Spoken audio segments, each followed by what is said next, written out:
matin sur Radio Espace. Vous nous regardez également aussi à la télévision. Merci à Alassane Diallo Papoutou à la réalisation de l'émission, évidemment du côté de la régie. Continuez à réagir, mesdames et messieurs.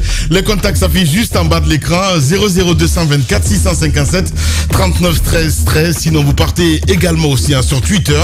Le hashtag Espace GG. Avec plaisir, nous allons prendre en compte vos messages dans cette émission. Les femmes à l'honneur d'aller GG ce matin. Justice pour elles. C'est un slogan, en tout cas, qui se fait de la place. Eh bien, il invite à lutter contre les violences sexuelles. Le groupe de réflexion, donc, d'influence des femmes, veut davantage inviter les décideurs à plus d'actions pour endiguer, donc, le phénomène dans nos sociétés. Alors que le procès du 28 septembre, vous le savez très bien, traite en grande partie de la question de viol commis au stade des jeunes filles ont subi des abus sexuels le 2 octobre dernier sur la route Le Prince. De quoi relancer le débat sur l'impunité, donc, en Guinée. On essaie de vous en parler ce matin, mesdames et messieurs, avec une grande gueule. C'est Mariam Tendou Camara, cofondatrice donc et administratrice du CRIF. Elle sera avec nous dans cette émission ce matin. Voilà, Aïssa Toussani qui reviendra à 11h, carrément un quart d'heure aujourd'hui, mesdames et messieurs. Mais c'est ça aussi, parce que c'est vous les auditeurs et c'est vous qui faites la loi dans cette émission. Les GG continuent dans un instant. Merci à vous qui nous rejoignez sur Radio Espace et aussi sur Espace TV tous les matins. À tous nos techniciens, notre invité se prépare, mesdames et messieurs, c'est une dame de fer et elle va en découdre avec les grandes gueules ce matin. Vu que c'est une grande gueule, Mariam Tendou Camara, cofondatrice et administratrice donc de CRIF, voilà, CRIF, c'est ça, c'est pas les griefs, voilà. Allez, on va en parler avec elle un peu plus tard dans cette émission.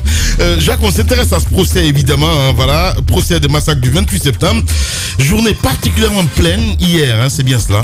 Oui, journée particulièrement pleine. Tout a commencé d'abord par évacuer la question des exceptions soulevées la semaine dernière par la défense. Vous savez, il y a plusieurs questions qui étaient sur la table, notamment la question de Dadis Camara. Devrait-il rester en prison ou pas? La défense disait que ce n'était pas normal qu'il y soit, donc avait demandé qu'il soit libéré. Pour Toumba, on avait plutôt avancé la question de sa maladie.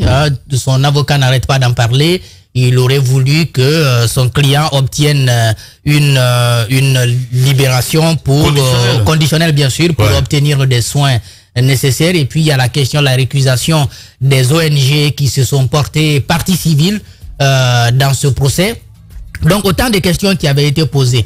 Il était donc attendu hier dans la matinée une décision du juge Tunkara.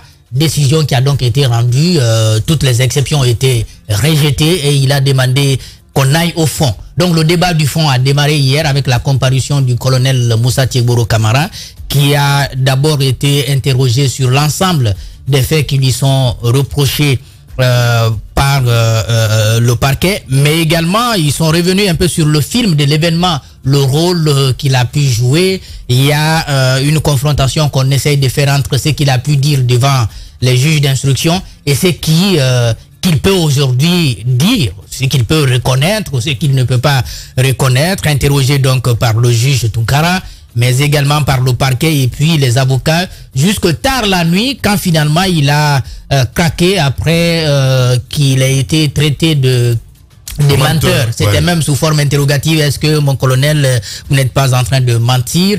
Et lui et sa défense s'est emporté et finalement les débats ont été suspendus là. Donc les débats reprennent encore ce matin. Je crois probablement avec lui toujours, puisque la défense n'avait pas fini de l'interroger. Voilà.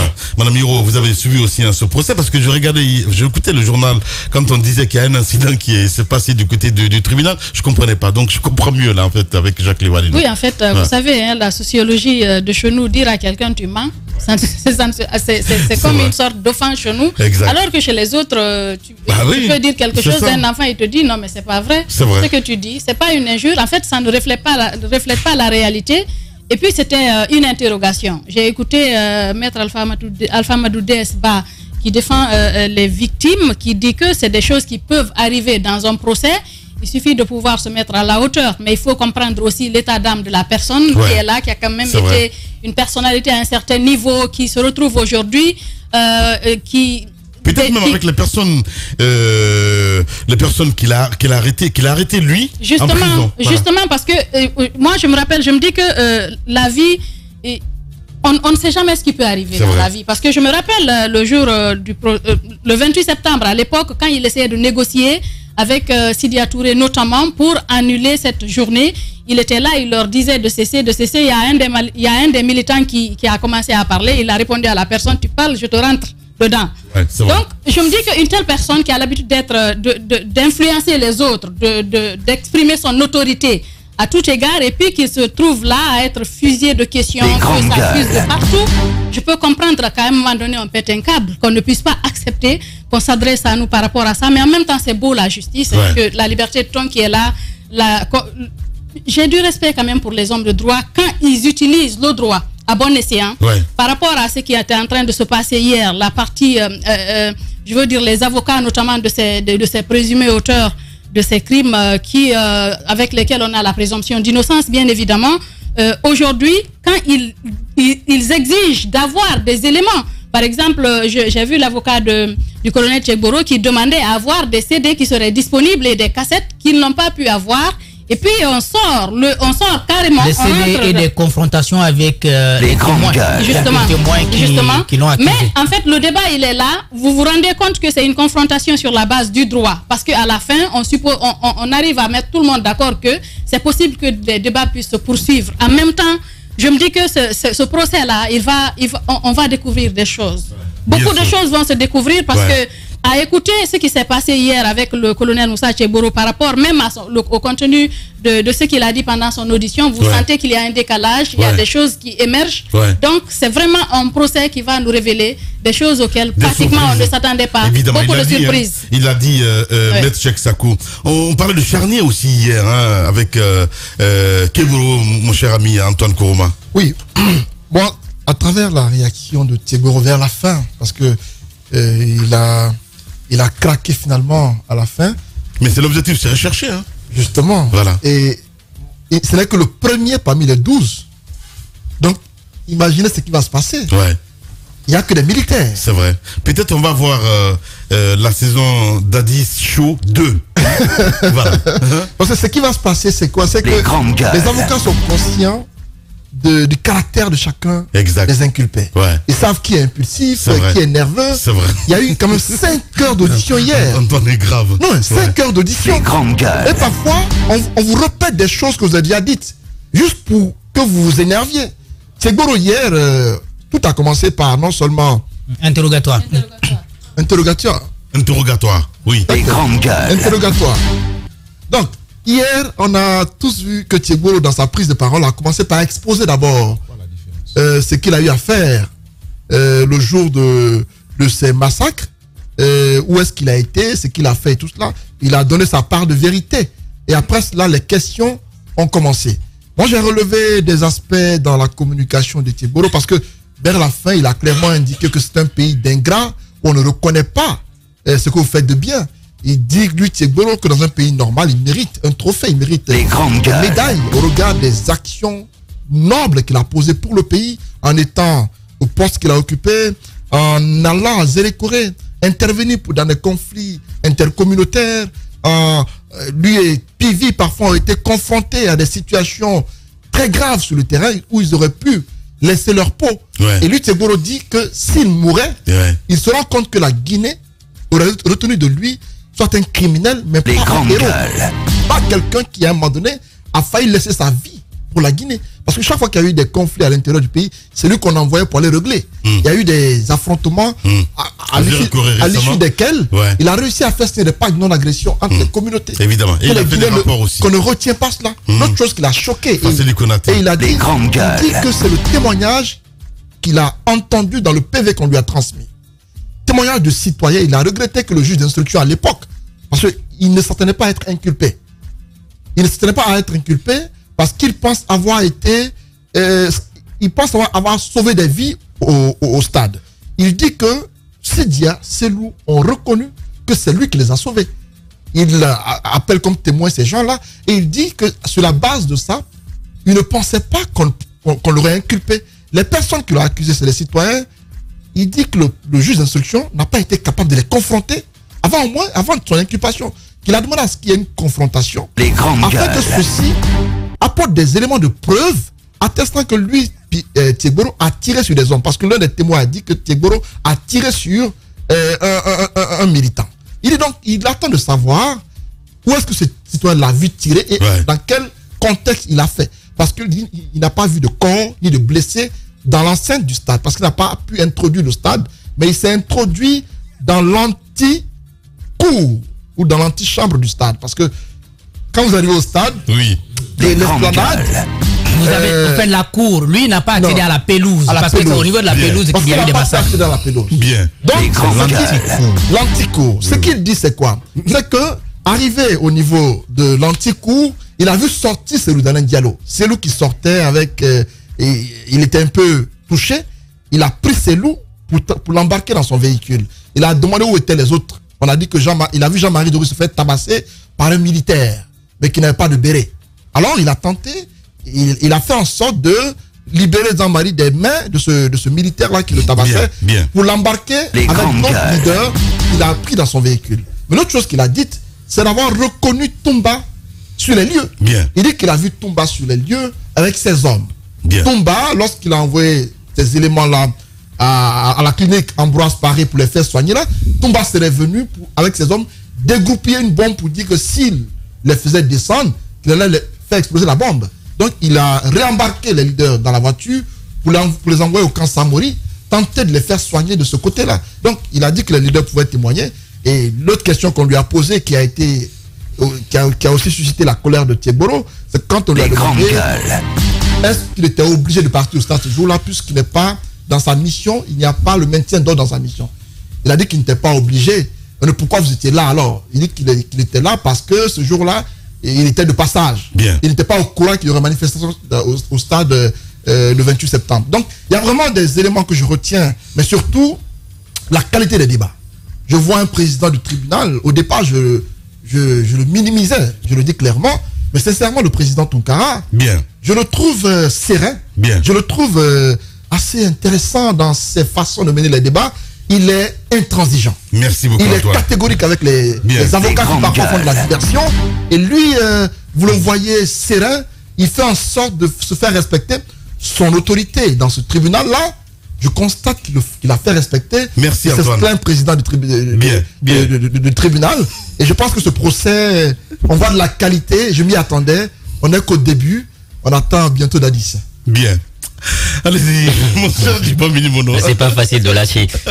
Voilà, moi j'ai fait quand même il y a des remarques à faire sur cette sortie de Kegboro. Aujourd'hui, la justice est là pour ça. La vérité va triompher à la fin de ce procès. C'est ce que nous souhaitons tous. Mais il y a des versions quand même différentes, ce qui quand même m'amène à dire qu'il y a une nécessité que ces leaders politiques aussi puissent prendre la parole. Je sais que le moment là viendra. Parce que quand Kegboro dit que c'est lui qui prend Cellou Dalein, qui prend Jean-Marie Doré et tous les autres, lui-même il pilote la voiture, conduit la voiture pour les envoyer à Ambroise Paré. On a écouté à l'époque certains leaders politiques aussi dire que c'est Toumba. Exact. Mais qui ment finalement? Moi, c'est là le problème. Parce que au moment où il parlait, j'entendais des voix basses, des avocats qui disaient clairement, mais il ment. Et voilà. Donc, et n'oubliez pas que vous avez des CD. Vous avez des clés USB, vous avez des documents aujourd'hui qui sont au niveau du tribunal. Et donc, il demandera à ce que le tribunal mette ces dossiers à leur disposition pour pouvoir mieux se préparer, anticiper les questions du parquet. Maintenant, moi, mon inquiétude, c'est à ce niveau. Parce que Kegboro, quand même, il ne peut pas aussi s'arrêter devant un tribunal comme ça, sachant pertinemment que ça peut avoir des conséquences. Ce que vous dites, ça peut être retenu contre vous. Dire que c'est lui qui aurait pris Cellou Dalein, les autres. Il ne prend pas position là, je prends pas position. Attention. Doute, hein. Oui, justement, c'est pourquoi je dis que c'est le procès. Le procès, il est là pour ça. Et à la fin de ce procès, nous serons éclairés. Et de l'autre côté, nous savons tous que les leaders ont été clairs en disant que c'est Toumba qui nous a sortis du stade et qui nous a amenés à l'hôpital. Donc, je pense que pour la manifestation de la vérité, l'opinion nationale pourrait être éclairée sur ça. L'un dans l'autre, chacun est dans sa position, chacun se défend. Et l'autre question qu'on lui pose, c'est que vous avez quitté le stade, vous êtes parti. Il dit oui, je suis allé à domicile, je me suis lavé, Je suis ressorti, mais lorsqu'on m'a dit qu'il y avait une tension au stade, la première question qu'il a posée, est-ce que les leaders sont là-bas? Ils lui ont dit au Talki Walki, effectivement, ils sont sur le terrain. Il a dit, mais je leur avais dit de quitter les lieux. Et donc, c'est ainsi qu'il est revenu. Il est aussi revenu sur la tension qui existerait entre lui et Toumba depuis un bon moment. Parce que tout simplement, les hommes qui avaient fait irruption chez Cellou Dalein Diallo, vous vous souvenez que Keboro avait pris à bras le corps le dossier, des enquêtes avaient été menées. Et donc, des hommes en uniforme de béret, des commandos avaient été arrêtés. Et donc, pour lui, ces commandos seraient des hommes de Toumba. Et que depuis cette date, Dadis a ordonné de les faire libérer. De les faire libérer.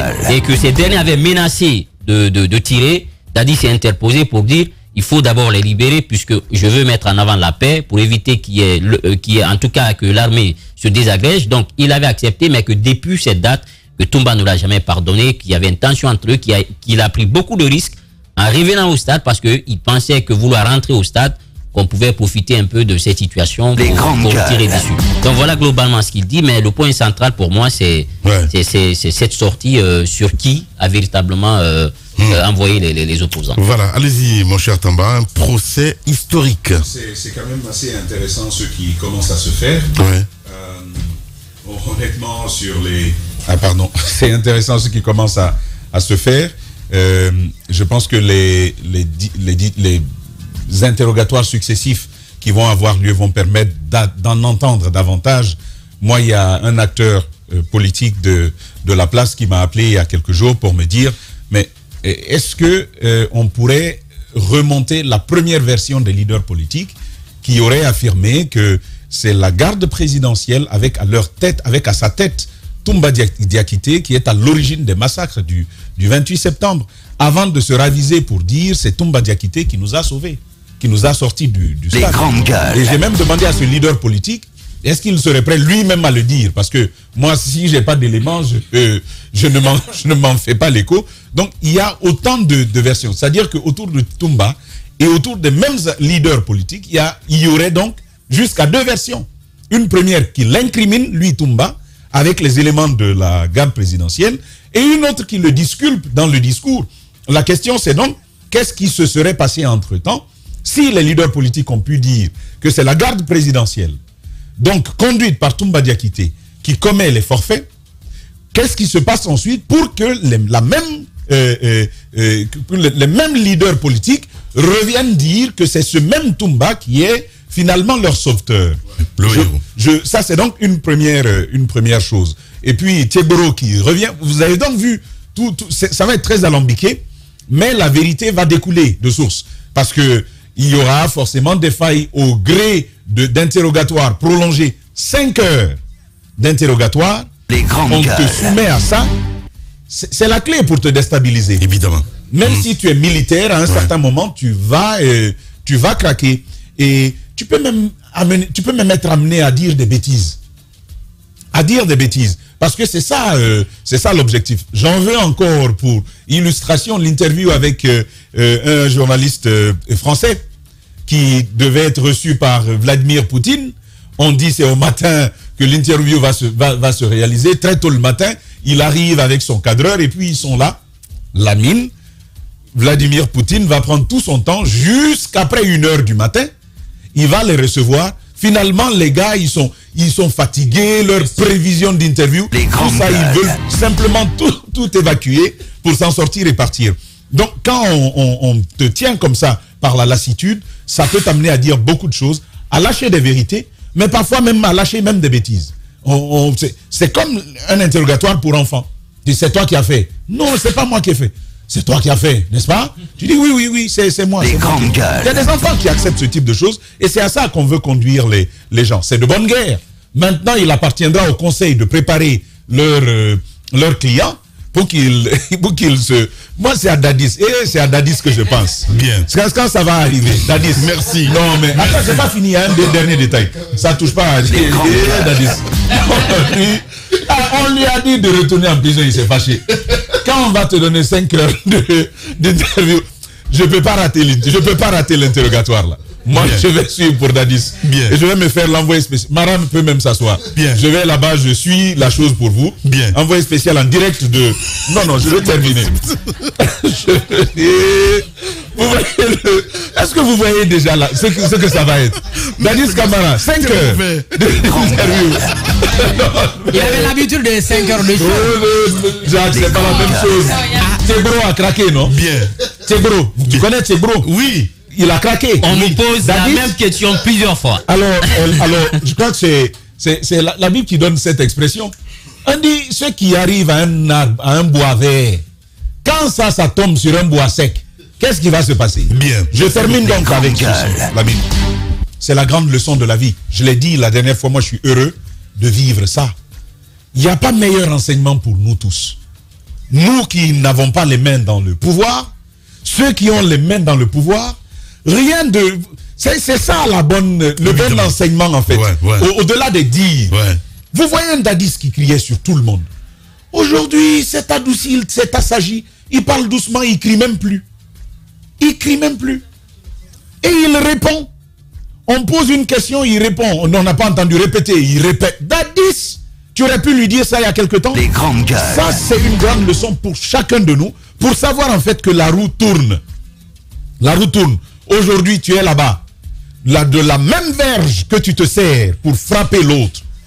Demain, ça pourrait être toi. Bien. Et c'est la grande leçon de la vie que nous avons. Leçon d'humilité pour tous ceux qui gèrent pour le compte. Il dit il aurait dû être célébré comme un héros. C'est qu'il n'a pas compris. Il n'a pas compris. C'est ça, finalement, la grande leçon que nous avons aujourd'hui. Aujourd'hui, tu es là. Fais attention à ce que tu fais. Fais attention à ce que tu dis. Fais surtout attention à ta conscience. Les grandes gueules. C'est ça la vérité. Et donc, on se retrouve à ce niveau-là. Mais je veux vraiment espérer que ça, parce que c'est le troisième volet finalement, la mine, ça c'est bien pour notre justice. Les gens vont comprendre qu'ils ne peuvent plus faire n'importe quoi dans ce pays, parce que depuis 58, il y a eu ce type de crime, et même de plus atroces, qui n'ont jamais été jugés. Voilà. Grâce à ce procès, bien. On redonne espoir aux gens. Plein d'enseignements, mon cher Obi. Non, mais plein d'enseignements. Mais voilà. Le cas spécifique de Dadis, moi je pense que s'il y a certainement, c'est mon avis, hein, on n'est pas obligé d'être d'accord, s'il y a certainement quelqu'un qui va se préparer mentalement vis-à-vis de ce procès, ce sera lui. Je pense qu'il va étonner. Il doit se préparer. Je pense qu'il va se préparer. Je dis qu'Antoine, je dis, c'est mon avis. Tu n'es pas obligé d'accepter. Antoine, permets-moi de continuer. Je répète, s'il y a quelqu'un qui va se préparer mentalement et il va vous étonner. Antoine, permets-moi. C'est moi, je suis maître de l'utilisation de mes mots. Les grandes gueules. Alors, tu peux pas m'imposer un mot quand même. Je dis, s'il y a quelqu'un qui va se préparer mentalement vis-à-vis de ce procès, je pense que ce sera lui. Pour 2 raisons. Il a été ancien président de la République. Il n'a jamais imaginé qu'il pouvait se retrouver dans une situation pareille. Vous comprenez? 2e raison.